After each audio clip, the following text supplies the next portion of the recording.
Vous êtes gelé à combien, vous, sur votre domaine? Oh, on est gelé aux 2 tiers à peu près. Installés en 2016, Alban et Stéphanie gèrent 40 hectares de vignes. Ils ont perdu 30% de leur récolte 2017. Le gel d'avril dernier a causé beaucoup de dégâts. On voit c'est noir, hein, ça a été nécrosé. La crainte qu'on a, c'est que sur les rameaux qu'on laisse pour tailler, on a peu de grappes.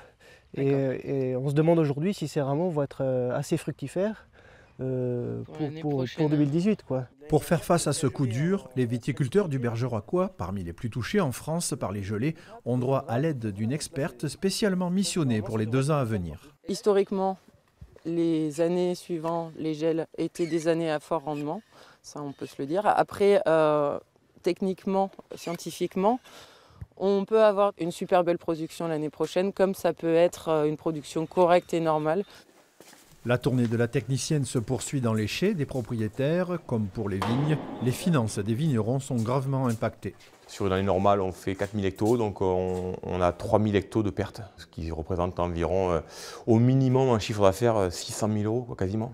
90% de récoltes perdues, 250 000 euros de revenus envolés. Le président de la fédération a souffert. Comme ses confrères, il compte sur l'apport de la technicienne. C'est le travail de Mathilde de les accompagner. Je pense qu'il y a des gens qui sont abattus, qui ne savent pas trop comment s'y prendre. Il faut se sortir de ça. Donc il y a effectivement des gens qui vont être en grande difficulté. Oui. Difficulté due à l'absence d'assurance pour la plupart des vignerons. Ceux qui ont souscrit un contrat assurant leur vignoble auront une compensation.